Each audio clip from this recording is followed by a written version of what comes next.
Waktu Jokowi juga cerita soal ada orang besar gitu kan. Itu Itu kan di kafe, ya? kafe kan, rumah makan Aceh waktu itu. Oke, jadi berarti seandainya dia ke Solo tapi ketemu di kafe nggak ada masalah ya? Nggak ada masalah. Tapi ya masih ada masalah juga sih.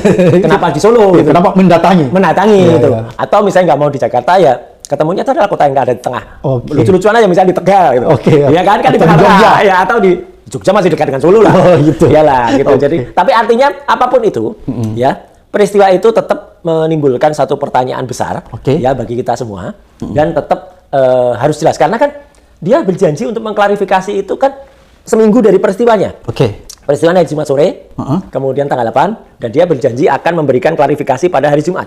Oke. Nah, Jumat minggu ini gitu ya ketika kita ngobrol minggu depan. Nah, cuman kan ada yang di antara itu atau seiring dengan itu kan sekarang banyak sekali pemberitaan-pemberitaan yang beredar. Berseliweran ya? Berseliweran, Oke. ada bau amis lah, ada juga kabar kabur lah soal segepok lah atau bergepok-gepok lah atau berkoper-koper lah. Iya. Ada sampai disebutkan nilainya dan sahabat kita juga Bang Ahmad Kosinudin kan sudah sampai menyebutkan angkanya gitu. Beliau juga sempat ditawari angka yang sama. Nah, Oke. jadi kan ini kan membuat kita bertanya-tanya. Kalau saya makanya dalam tulisan panjang itu intinya gini Pak Bram. Intinya kan dia menyebut itu peristiwa itu kan peristiwa internal. Artinya adalah ini kegiatan internal dari tim pembela ulama dan aktivis TPUA. Iya. Saya juga tidak begitu saja percaya kan gitu. Jadi kan kita konfirmasi dengan para pengurus TPUA. Iya. Kan Pengurus TPUA itu intinya. kan ada pengurus intinya kan.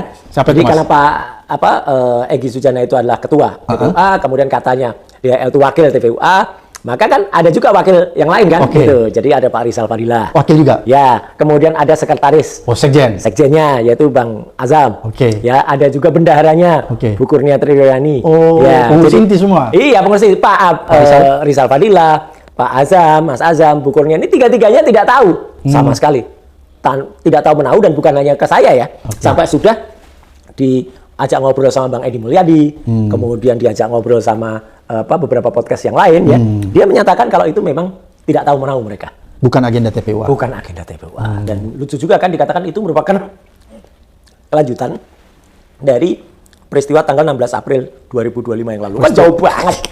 Waktu itu kan memang ini juga masih menjadi pertanyaan sebenarnya. Maaf ini harus kita buka aja. Iya, nggak apa-apa. Waktu kita datang ke UGM waktu itu, Mas Royko Game ya? ya saya waktu itu diminta dengan Bang Resmond, dengan Dr. Resmond, dengan Dr. Tifa, kan selaku ahli Ya. yang diminta oleh TPUA. Kapasitas ahli ya? Kapasitasnya selaku ahli. Ya. Dan tapi ahli itu ya kita saling bantu ya, nggak ada apa-apanya ahli. Ya. Kita datang sendiri ke Jogja. Jadi tidak dibayarin? Sama sekali itu. Saya nggak sampai mengucapkan itu Iya. gitu.